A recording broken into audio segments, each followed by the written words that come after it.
Bien. Vamos a seguir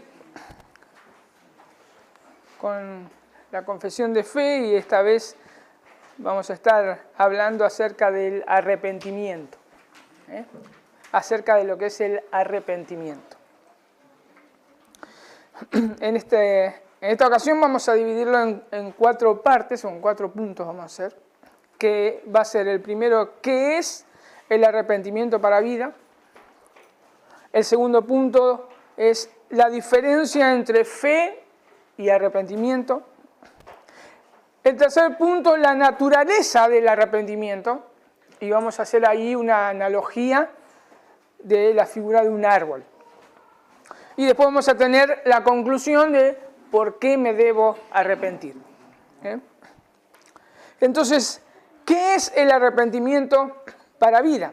Bien, dice el Catecismo Menor de Westminster, en una forma simple y llana realmente, en la pregunta 87, lo siguiente, dice, ¿qué es el arrepentimiento para vida? Y la respuesta es, el arrepentimiento para vida es una gracia salvadora por la cual un pecador, con verdadero sentimiento de su pecado y comprendiendo la misericordia de Dios en Cristo, con dolor y aborrecimiento de su pecado, se aparta del mismo para ir a Dios, con pleno propósito y esfuerzo para una nueva obediencia. Entonces lo que podemos ver que esta gracia hace que el pecador sea guiarlo a comprender intelectualmente su pecado y su maldad. En segundo lugar, podemos ver que apruebe que las enseñanzas bíblicas con respecto al pecado son ciertísimas, lo que eso le va a producir una tristeza y un aborrecimiento al pecado. Y en tercer lugar, podemos ver que esta gracia de Dios que hace que tome una decisión personal de apartarse de su pecado y seguir en obediencia a Cristo su Señor. Eso es lo que dice el Catecismo Menor de Westminster.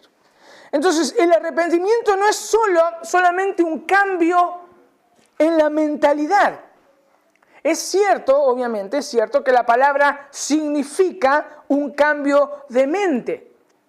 Significa un cambio de mente. Pero cuando los escritores del Nuevo Testamento pusieron la palabra ahí, metanoia, que es lo que significa acerca del arrepentimiento y lo que significa es un cambio de mente, un cambio de opinión, siempre estos autores del Nuevo Testamento tuvieron en mente lo que dice el Antiguo Testamento con respecto al arrepentimiento. Por ejemplo, cuando Israel se apartaba de Dios, ¿qué hacían los profetas? Los profetas llamaban al pueblo a considerar su maldad y volverse a Dios. Eso es la mentalidad de los autores bíblicos del Nuevo Testamento y cuando eso incluye esta palabra metanoia.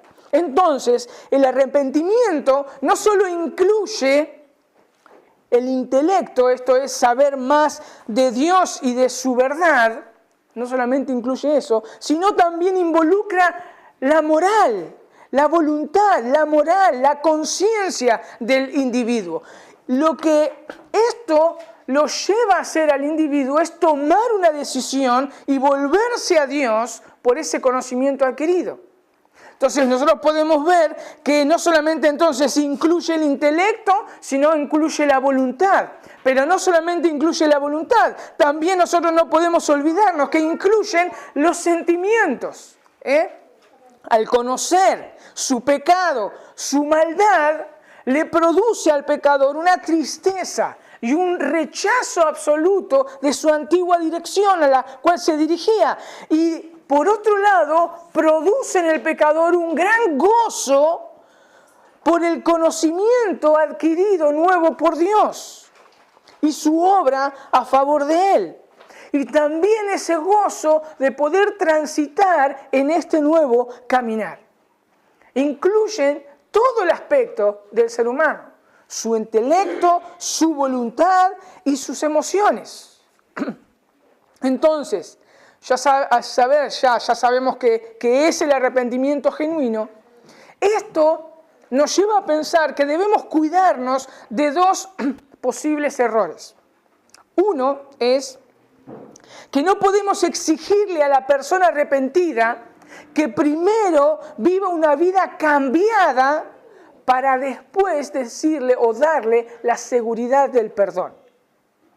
Eso es uno de los errores que nosotros debemos evitar. No podemos decir a una persona arrepentida, mira, viví primero una vida cambiada, que des evidencia que fuiste realmente convertido y después yo te doy la seguridad de que Dios te ha perdonado. La palabra nos asegura el perdón inmediato si la persona viene al Señor en un arrepentimiento y fe genuino. Dice Hechos 2:37 y 38. Al oír esto, se compungieron de corazón y dijeron a Pedro y a los otros apóstoles, varones hermanos, ¿qué haremos? Pedro les dijo, arrepiéntanse o arrepentíos y bautícense cada uno de vosotros en el nombre de Jesucristo para perdón de los pecados y recibiréis el don del Espíritu Santo. En Hechos también, capítulo 3, versículo 19, dice, así que arrepentíos y convertíos. ¿Para qué? Para que sean borrados vuestros pecados, para que venga de la presencia del Señor tiempos de refrigerio. También obviamente debemos dejar en claro algo, que sí es cierto que un pecador arrepentido, con un arrepentimiento genuino, debe demostrar ese arrepentimiento con una vida cambiada, que dé evidencia de una vida cambiada. Sí es cierto, lo que nosotros acá lo estamos diciendo es lo que cuando yo decía que no podemos al pecador decirle, bueno, viví una vida cambiada y después te voy a asegurar el perdón. No, si viene realmente con un corazón contrito, humillado, dice la palabra, Dios no lo va a echar fuera. Dios no lo va a echar fuera. El segundo error que nosotros debemos evitar es creer que porque el pecador llora o exterioriza su dolor por el pecado, es un arrepentimiento genuino. Tampoco nos podemos llevar por esas evidencias. Por más que un pecador venga y llore y se arrepienta y diga que se esté arrepentido, no es una evidencia de que es un arrepentimiento genuino. Veamos dos ejemplos para ver esto. Hebreos, capítulo 12, versículo 17. Hebreos 12, 17. Hablando de Esaú, dice, porque ya sabéis que aún después, deseando heredar la bendición, fue desechado y no hubo oportunidad para el arrepentimiento, aunque lo procuró con lágrimas. Con lágrimas. Esaú lloró por la mala acción o por la decisión mala que tomó. Pero eso no fue un arrepentimiento genuino, sino que él estaba llorando por la pérdida de la primogenitura.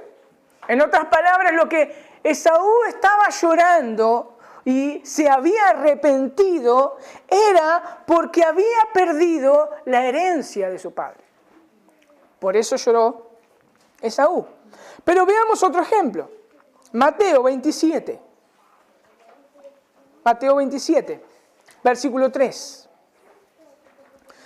Dice, Mateo 27, 3, dice, entonces Judas, el que le había entregado, viendo que era condenado, devolvió arrepentido las 30 piezas de plata a los principales sacerdotes y a los ancianos, diciendo, yo he pecado entregando sangre inocente.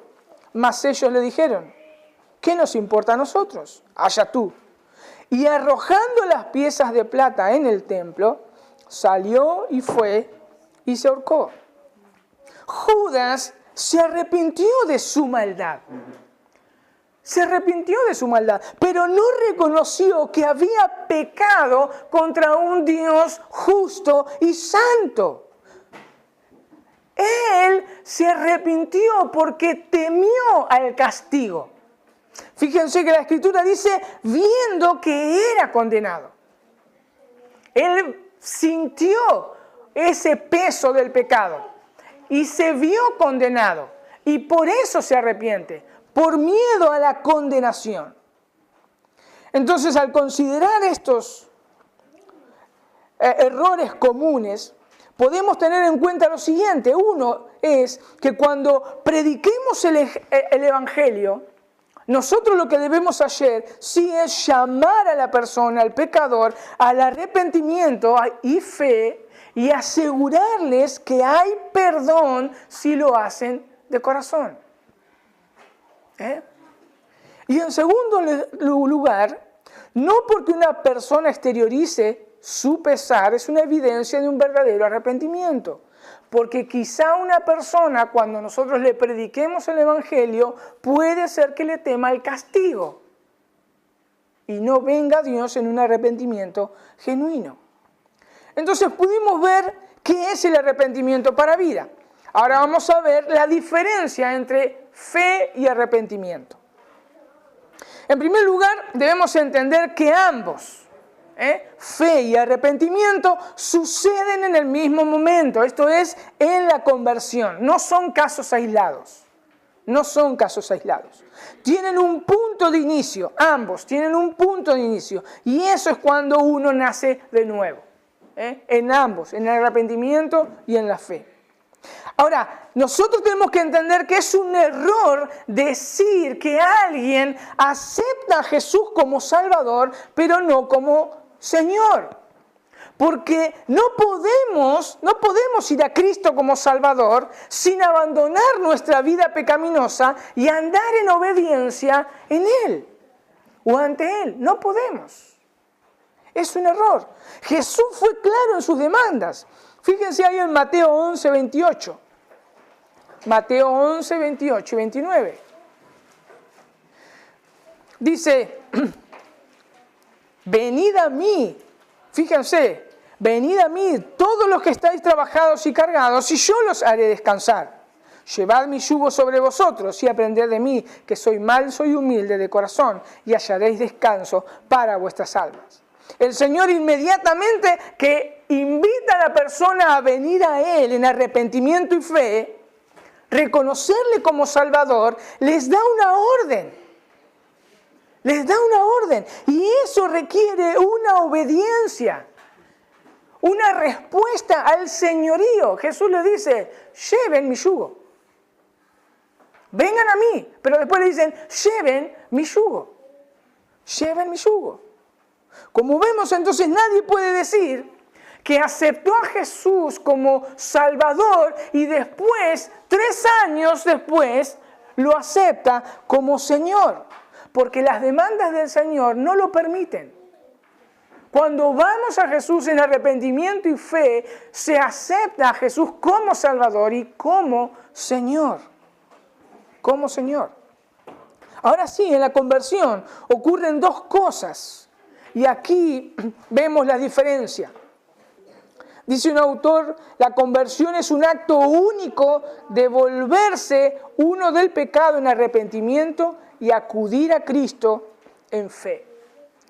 Waldron ilustra esta diferencia de esta manera. Y es interesante. Dice, una ilustración poco refinada de esto sería comparar la fe con el comer el pan de vida, mientras que el arrepentimiento es el vómito de nuestros pecados.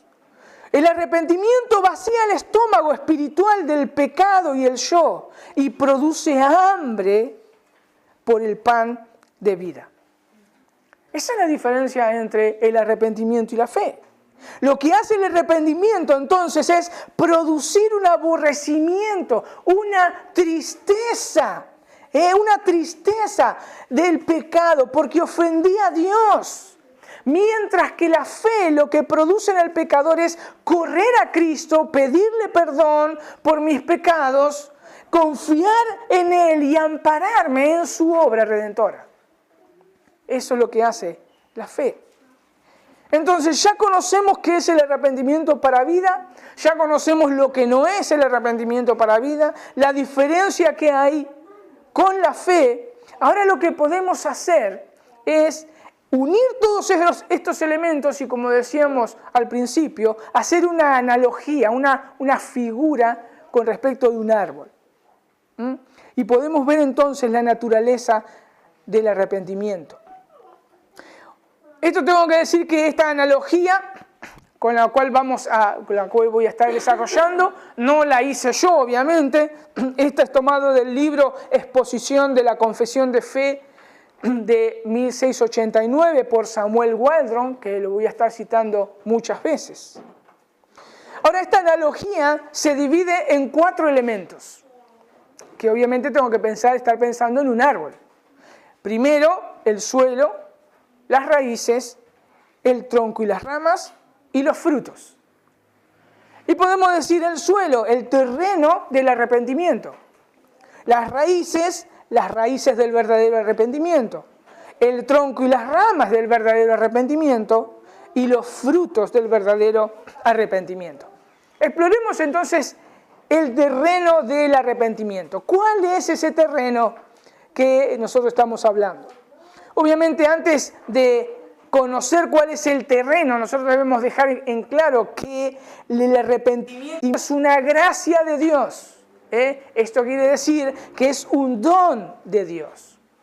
Y ese don de Dios es plantado en el terreno renovado, que es el corazón regenerado. ¿Qué es el corazón regenerado?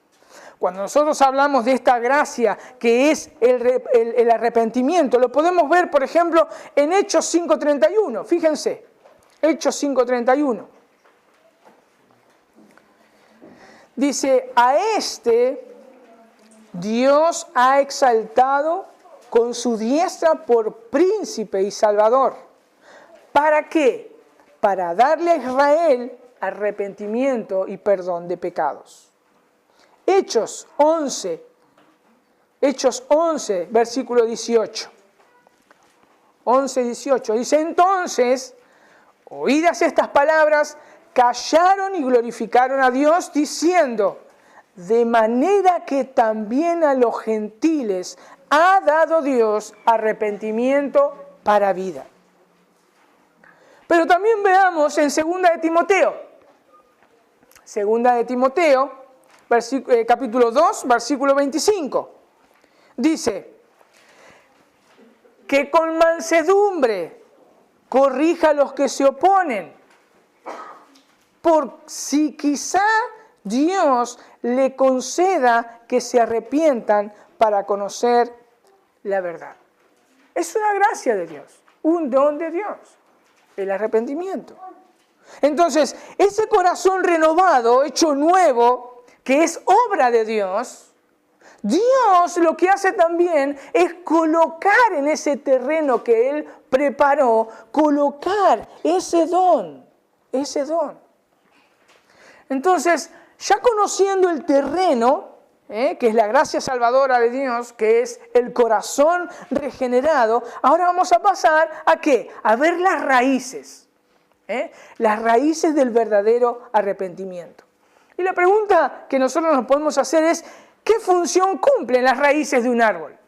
¿Cuál es la función que cumplen las raíces del árbol? Obviamente que es nutrir el árbol. Es nutrir el árbol. De la misma manera podemos relacionar el arrepentimiento.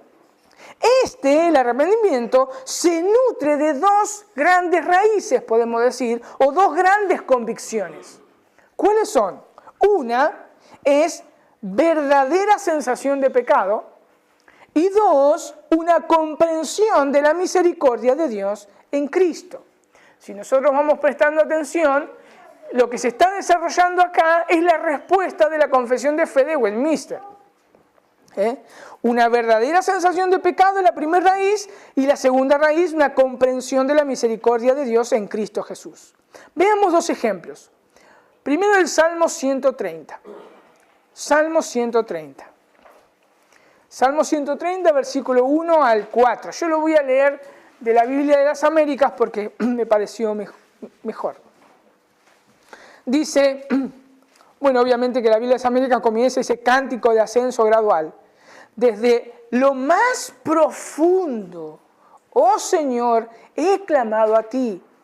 Señor, oye mi voz. Estén atentos tus oídos a la voz de mis súplicas. Señor, si tú tuvieras en cuenta las iniquidades, ¿quién, oh Señor, podría permanecer? Pero en ti hay perdón para que seas temido. Veamos otro ejemplo. Lucas. Lucas capítulo 15, versículo 17. Lucas 15, 17. Una parábola conocida del hijo pródigo. Dice, entonces, volviendo en sí, dijo, ¿cuántos de los trabajadores de mi padre tienen pan de sobra, pero yo aquí perezco hambre? Me levantaré e iré a mi padre y le diré, Padre, he pecado contra el cielo y ante ti. Ya no soy digno de ser llamado hijo tuyo, hazme como uno de tus trabajadores. Levantándose, fue a su padre, y cuando todavía estaba lejos, su padre lo vio y sintió compasión por él, y corrió y se echó sobre su cuello y le besó. Entonces, veamos en estos pasajes la primer raíz. La primera raíz es verdadera sensación de pecado. Verdadera sensación de pecado. Esta frase se describe en la confesión como hacer consciente de las múltiples maldades de su pecado. Eso es lo que expresa la confesión de fe al hablar de verdadera sensación de pecado. Hacer consciente de las múltiples maldades de su pecado. Entonces, esto no es un mero conocimiento intelectual. Tampoco es una sensación de peligro hacia el castigo. Ni tampoco es un efecto negativo por nuestro pecado. Esto vendría a ser que me siento culpable y me empiezo a autoflagelar. ¡Ay, qué miserable que soy! ¡Qué miserable que soy! Y vivo toda una vida diciendo qué miserable que soy. No es eso. Eso no es la verdadera sensación de pecado. Veamos nuevamente los dos textos. En uno vemos el dolor y la experiencia de una persona nacida de nuevo, en este caso era David en el Salmo 130, que está envuelto en el pecado y él lo reconoce. Y por otro lado, nosotros podemos estar viendo al hijo pródigo, que es una persona que no era conversa y fue convencida de pecado. En ambos casos hay un sentimiento, una experiencia de la corrupción y la culpabilidad del pecado ante Dios. El salmista expresa realmente vívidamente el sentido de culpa cuando él dice, ahí en el versículo 1 del Salmo 130, desde lo más profundo, fíjense cómo lo exterioriza el salmista David. Desde lo más profundo, dice, clamé a ti. Pero no solamente eso, el versículo 3 habla de que si alguien se presenta ante Dios y están sus iniquidades realmente frente a Dios, él se hace la pregunta, ¿quién, oh Señor, podría permanecer o estar ante ti? Eso es una experiencia de dolor por la corrupción, por su culpa ante un Dios santo y justo. Lo mismo ocurre con el hijo pródigo. Este reconoce su culpa. Y no solamente reconoce su culpa, sino que él mismo dice que es merecedor de un castigo. Es más, él dice en el versículo 19 de Lucas, dice, ya no soy digno de ser llamado hijo tuyo. Él reconoce su culpa. Ya no soy digno de ser llamado tu hijo. También ahí, para los que están anotando, pueden ver, ya lo habíamos leído, Hechos 2 del 37 al 38 y el Salmo 51 del 1 al 6. para poder ver ahí también este sentimiento o experiencia de la corrupción, de la culpabilidad del pecado ante Dios. Como decíamos entonces, esta es la primera raíz que nutre ese verdadero arrepentimiento, es una verdadera sensación de pecado. El hombre debe tener una verdadera sensación de pecado, culpa por el pecado. Pero veamos la otra raíz para que sea un verdadero arrepentimiento. Comprensión de la misericordia de Dios en Cristo. Hay muchas personas realmente que llegan a este primer punto. Sienten culpa por su pecado y les pesa realmente. Sienten dolor y les pesan y quizás lloran por su pecado. Ese fue el caso de Judas Iscariote, como tantos otros obviamente. Ellos conocen su pecado, lloran por su pecado, pero les falta, como nosotros venimos diciendo, esta segunda raíz, conocer. Ellos carecen del conocimiento, de la comprensión de la misericordia de Dios en Cristo. Conocen su pecado, pero no conocen, no comprenden, no alcanzan a llegar. Esa misericordia de Dios en Cristo. Y sin esta misericordia, sin esta comprensión, realmente para el pecador arrepentido se le hace muy pesado y llegan al extremo muchas veces, como el caso de Judas Iscariote, que se quitó la vida, por no tener la segunda raíz. Ahora, ¿cuál es esa comprensión de la misericordia de Dios? Es la confianza o la convicción de que si me arrepiento y me vuelvo a Dios, Él me recibirá y perdonará todos mis pecados. Todos mis pecados. David sabía que si se volvía a Dios en arrepentimiento y fe, él iba a recibir perdón. En el Salmo 130, versículo 4, dice, pero en ti hay perdón. Después de expresar su dolor, después de ver su culpa, después de tener ese sentimiento realmente de culpa por el pecado ante Dios, porque ofendió a un Dios santo, él puede comprender la misericordia de Dios y decirle cuando va a él en arrepentimiento y fe, pero en ti hay perdón. Y lo mismo pasa con el hijo pródigo. Obviamente que en el texto no está explícito esto, pero sí implícito, se encuentra de una manera implícita que da por supuesto que el padre lo iba a recibir. Se da por supuesto porque el hijo pródigo, él habla y dice, y él cuando se da cuenta de su pecado, él está diciendo, ay, cuántos jornaleros hay en la casa de mi padre que tienen pan de sobra, iré, y él sabía que lo iba a recibir. Hay un conocimiento de esa misericordia. Y dice que aunque sabía que lo iba a recibir, aunque lo reciba como un jornalero. Porque él dice en el versículo 19 de Lucas 15, ya no soy digno de ser llamado hijo tuyo, hazme como a uno de estos tus trabajadores. Hay un conocimiento de que iba a ser recibido por el Padre. Hay un dolor, hay un conocimiento de la misericordia de Dios. Pero ¿por qué sabemos que esto es una raíz necesaria del verdadero arrepentimiento? En primer lugar, el arrepentimiento es inseparable de la fe.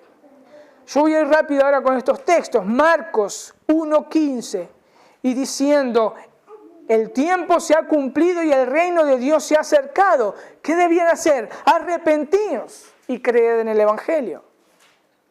En segundo lugar, los ofrecimientos de la misericordia de Dios siempre son acompañados a un llamado de arrepentimiento. Joel 2:13 dice, rasgad vuestro corazón y no vuestros vestidos, y convertíos a Jehová vuestro Dios, porque misericordioso es y clemente, tardo para la ira y grande en misericordia, y que se duele del castigo. Y por último, porque el verdadero arrepentimiento implica volverse al Señor Jesucristo. Hechos 11:21 dice, y la mano del Señor estaba con ellos, y gran número creyó y se convirtió, se volvió al Señor.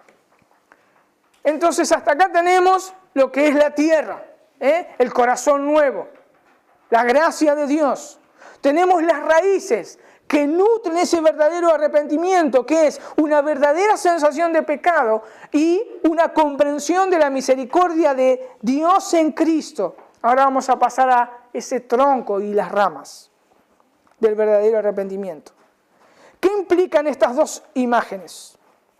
Dice Waldron lo siguiente con respecto a estas dos imágenes. El tronco y las ramas de un árbol son sus características principales o esenciales. De la misma manera, cuando consideramos el tronco y las ramas del verdadero arrepentimiento, estamos hablando de su esencia, la naturaleza central del arrepentimiento. Entonces podemos decir, bueno, el tronco es un volverse del pecado. El tronco es un volverse del pecado. Y las ramas implican un volverse a Dios. Un volverse a Dios. El tronco, un volverse del pecado, las ramas, un volverse a Dios. Todas estas partes, obviamente, si recuerdan, nosotros las vimos en el principio, cuando hablamos del arrepentimiento para vida. Entonces podemos decir que el tronco es ese volver del pecado. Implica ¿qué? Un dolor y un aborrecimiento del mismo. Dice 2 de Corintios. Fíjense ahí, 2 de Corintios 7, 10 y 11. Yo le voy a leer nuevamente la Biblia de las Américas. Dice, porque la tristeza que es conforme a la voluntad de Dios produce un arrepentimiento que conduce a la salvación, sin dejar pesar. Pero la tristeza del mundo produce muerte. Porque mirad, ¿qué solicitud ha producido en vosotros esta tristeza piadosa? ¿Qué vindicación de vosotros mismos? ¿Qué indignación? ¿Qué temor? ¿Qué gran afecto? ¿Qué celo? ¿Qué castigo del mal? En todos habéis demostrado ser inocentes en el asunto. Y también Ezequiel 16. Ezequiel 16 también, versículo 60.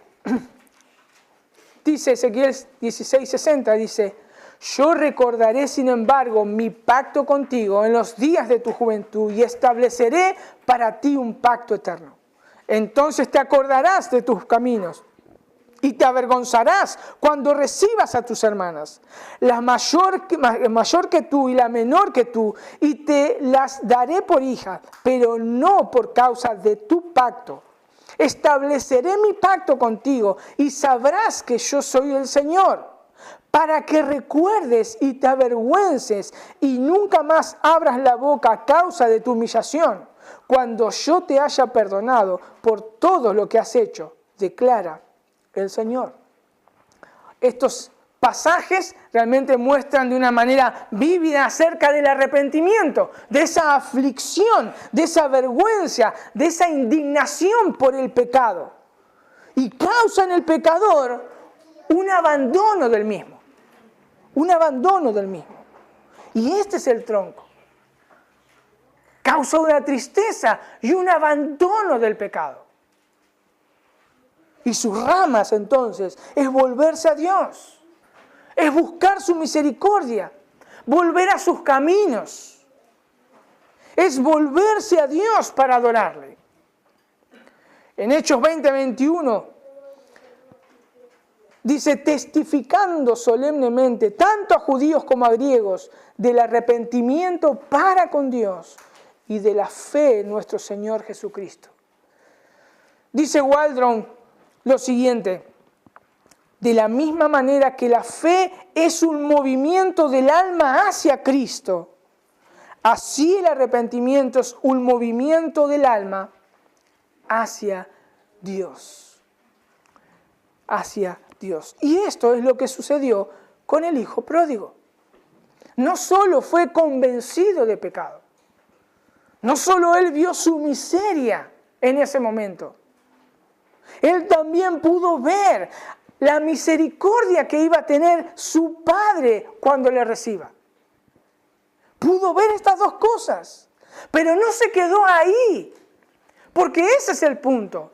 Puedo conocer mi pecado, puedo conocer la misericordia de Dios, pero el versículo 20 de Lucas 15 dice, y levantándose, fue a su padre.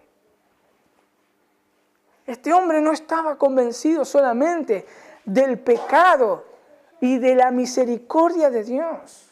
No se quedó ahí, se levantó y fue a su padre. Este volver implicaría, imagínense al hijo pródigo, este volver a su padre implicaría nuevamente aceptar y amar sus caminos, sus reglas. Aceptar y amar sus caminos, sus reglas, también sus misericordias. Este es un arrepentimiento genuino. La pregunta que uno se puede hacer es, ¿te has vuelto realmente al Padre de esta manera? ¿Has sentido dolor por el pecado?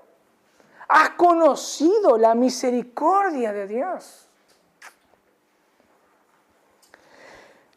Nos queda el fruto, esos frutos, el fruto del verdadero arrepentimiento. ¿Qué mejor ejemplo de Proverbios 28:13? Proverbios 28:13 dice lo siguiente, dice, el que encubre su pecado no prosperará, mas el que lo confiesa y los abandona hallará misericordia. Un verdadero arrepentimiento, entonces, no solo confiesa su pecado, sino se aparta de él. Dos cosas vienen con un verdadero arrepentimiento, entonces. La confesión y el abandono del pecado. La confesión. Marcos 1:4. Juan el Bautista predicando. Dice, bautizaba Juan en el desierto y predicaba el bautismo del arrepentimiento para perdón de pecados. Y salían a él toda la provincia de Judea y todos los de Jerusalén, y eran bautizados por él en el río Jordán y confesaban sus pecados.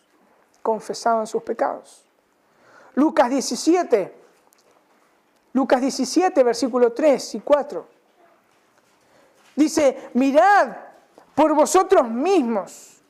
Dice, si tu hermano pecare contra ti, repréndele, y si se arrepiente, perdónale, y si 7 veces al día pecare contra ti, y 7 veces al día volviere a ti diciéndote, me arrepiento, perdónale. Si nuestra función es perdonar, imagínense, 7 veces al día viene un hermano arrepentido, yo debo perdonarle. ¿Cuánto más Dios cuando nosotros confesamos nuestros pecados? Con un corazón genuino. Y después está el abandono del pecado. Mateo 3:8 dice, haced pues frutos dignos de arrepentimiento, que se vean. Frutos que se vean que hay un verdadero arrepentimiento genuino.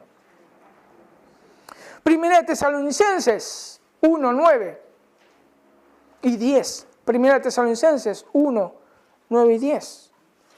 Porque ellos mismos cuentan de nosotros la manera en que nos recibiste, dice, y cómo os convertisteis de los ídolos a Dios para servir al Dios vivo y verdadero, y esperar de los cielos a su Hijo, el cual resucitó de los muertos, a Jesús, quien nos librará de la ira venidera.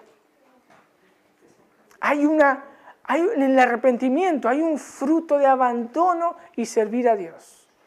Abandono del pecado y servir a nuestro Dios. Pero consideremos 2 cosas y últimas importantes con respecto a esto. Una es que nadie puede decir que se ha arrepentido de sus pecados si no hubo un abandono genuino de ellos. Y la segunda es cuidarnos de lo que se llama perfeccionismo. No podemos esperar que alguien no peque más. No peque más, o que no ande perfectamente sin pecado, porque todavía nuestros cuerpos no fueron glorificados, y eso es lo que vimos anteriormente con respecto a la santificación.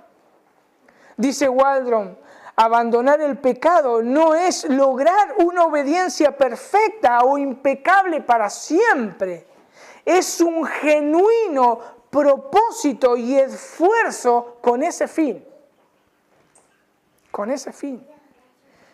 Esta confesión y abandono del pecado no es solamente para el principio de la vida cristiana. Esta confesión y abandono del pecado es a lo largo de toda nuestra vida del cristianismo. También podemos decir que no solo se trata de luchar con nuestros propios pecados de una manera individual, sino también debemos ser humildes y dejarnos exhortar y corregir por algún hermano que ve en nosotros algún pecado, para que nosotros después vayamos delante del Señor y confesemos nuestro pecado y lo abandonemos. Eso también es producto del fruto de un arrepentimiento genuino. En conclusión, entonces, ¿por qué me debo arrepentir? Porque si no te arrepientes, vas camino a condenación, a una condenación eterna, al infierno. Preparados, ¿saben para quién? Para todos aquellos que abrazan su pecado y deciden siempre darle la espalda a Dios. Pero si te das cuenta de tu maldad, que has ofendido a ese Dios santo y justo, y no quieres saber nada más con ese pecado, y entiendes esa gracia, esa misericordia de Dios que tuvo por nosotros, mandando al Señor Jesús a morir en nuestro lugar, nosotros podemos ir a Él, a Cristo, en arrepentimiento y fe, y podemos estar seguros que si nosotros vamos a Él en arrepentimiento y fe, creyendo que solamente la obra de Cristo nos puede amparar, recibiremos el perdón de todos nuestros pecados. Y si eres cristiano, lo único que puedo decir es que tenemos un Dios misericordioso, el cual nosotros podemos ir cada día al trono de su gracia, a pedir y a recibir gracia para el oportuno socorro. Podemos confesar nuestros pecados y Él nos va a limpiar de toda maldad. Tenemos un abogado en los cielos que es Cristo, que intercede por nosotros. Confía que en Cristo somos más que vencedores. Vamos a orar. Señor, gracias por la obra perfecta que has hecho. Y lo único que podemos hacer es adorarte y exaltarte, Señor. Porque podemos reconocer toda tu obra. Nada hemos hecho nosotros. Gracias por cambiar nuestro corazón. Gracias por implantar esos hermosos dones de fe y arrepentimiento que nos llevan a correr y abrazar a nuestro Salvador, Cristo Jesús. Ten misericordia, Señor, de aquellos que no tienen este privilegio que nosotros tenemos. Abrí su corazón, mostrar su pecado, pero también mostrarle tu gracia, tu misericordia, tu perdón, la obra que has hecho en Cristo Jesús. Señor, ábrele sus ojos. Ayúdanos en nuestro caminar, en nuestro andar, Señor. Que podamos ver nuestro pecado, que podamos dejar que otros nos corrijan y poder ir a ti, confesar ese pecado y dejarlo. Danos la fuerza, Señor. Danos la humildad. Somos tercos, Señor, y te pedimos perdón. Gracias, Señor, por tu gracia y tu misericordia y esa sangre, como recordábamos hoy, esa sangre del nuevo pacto que nos limpia de todo pecado. Señor, bendice esta iglesia, Dios. Que podamos ser luminares. Realmente que podamos mostrar esa gracia, ese perdón, ese cambio en nuestro corazón. Gracias, bendito Dios. En el nombre de Jesús. Amén.